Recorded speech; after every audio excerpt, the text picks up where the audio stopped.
If you're in marketing, you've probably lived by one single rule: differentiate or die. I mean, it's the foundation of pretty much every strategy session, it's the core of every creative brief, but what if that rule, the one we've all built our entire careers on, is just fundamentally wrong? Okay, let's really dive into this, because we're about to unpack a revolutionary idea from Byron Sharp's How Brands Grow that might just flip everything you thought you knew about building a brand on its head. So here's how we're going to break it down. First, we're going to tackle that differentiate or die myth head on. Then we'll look at what the data actually says about how brands compete. After that, we'll talk about the real goal for growth, which is all about availability, and a really cool strategy called meaningless distinctiveness. And finally, we'll wrap it all up into a new marketing playbook for you. All right, first up, let's get right into the big one, this unquestioned golden rule of marketing. For decades, this has been the central belief, right? We are all taught that the only path to success is to be different, to stand out, to offer something that absolutely no one else can. You know, this single assumption drives billions, probably trillions, of dollars in marketing spend every single year. Just think about it for a second. The entire concept of a unique selling proposition, the USP, is built on this idea. We obsess over finding that one thing, that special, unique quality that will make customers choose us over literally everyone else. It's a really compelling, almost romantic idea. But here's the twist. What if, when we actually look at the hard data of how people buy things, this entire framework just collapses? What if consumers don't really see brands as all that different in the first place? Now that is the provocative question at the very heart of this whole explainer. So let's move on and see what the data really shows, because this is where it gets really fascinating. Okay, so this brings us to a scientific principle in marketing called the double jeopardy law. It's this recurring pattern that scientists have found across countless categories and countries. And it basically says that small brands don't just have fewer buyers, those buyers are also slightly less loyal. They buy the brand a little less frequently. So yeah, they get hit twice, a double whammy.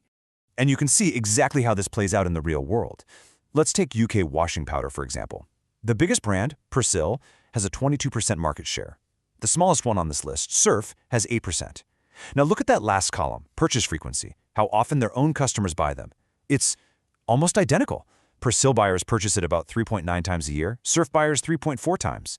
The massive difference in market share comes almost entirely from penetration, that is, the number of people who buy the brand at all. And this illustrates the core insight so perfectly.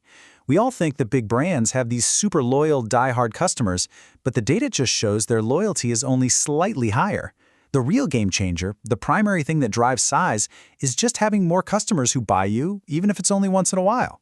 This brings us to a really famous case study from the book. So, a market research agency reports that Colgate has a huge problem.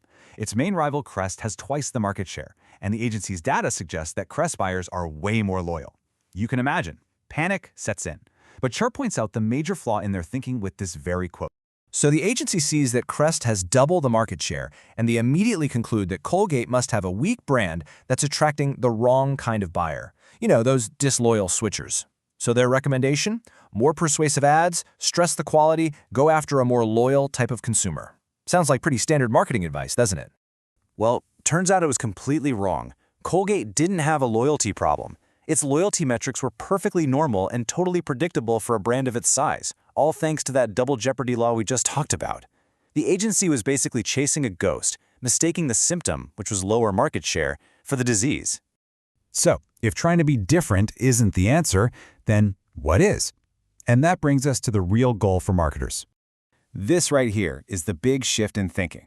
You have to forget differentiation, that whole game of trying to convince people you're better. The new goal is distinctiveness, just making sure people can easily find and recognize you when they're ready to buy. It's a subtle but honestly profound change from persuasion to simple recognition. The key concept here is something called mental availability. Really, it's all about how easily your brand pops into a consumer's head when they're thinking about a purchase. Are you one of the first brands they think of? Do they even notice you on a crowded shelf? That's mental availability.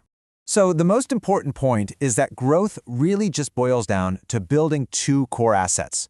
Number one, mental availability, being easy to think of. And number two, physical availability, being easy to find and buy. That's it. That is the engine of brand growth. So how do you actually build this all-important mental availability?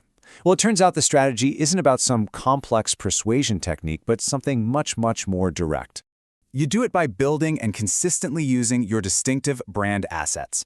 We're talking about things like your colors, your logo, that very specific font you use, your tagline, any brand characters you have, even jingles.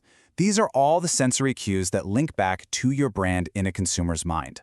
And here's the real kicker. These assets don't actually need to mean anything profound.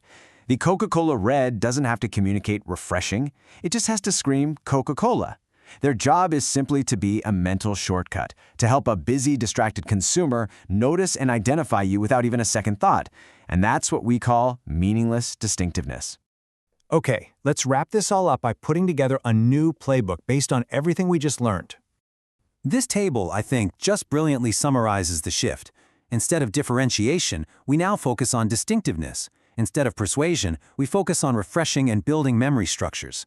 We move from chasing a USP to just building relevant associations. The goal isn't deep message comprehension, it's simply getting noticed, and we stop narrowly targeting and start broadly reaching everyone. So, your new path to growth looks like this. Step 1. Know what your distinctive assets are. Step 2. Hammer them home consistently everywhere. Step 3. Stop obsessing over some tiny niche and make sure you are reaching all the potential buyers in your category. And Step 4. Make sure your product is physically available and just plain easy to purchase.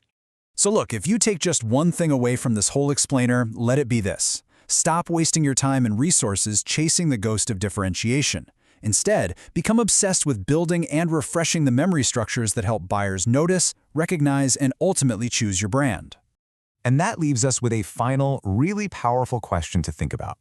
The most important question you can ask in your next marketing meeting isn't what makes us unique, it's what makes us unmistakable.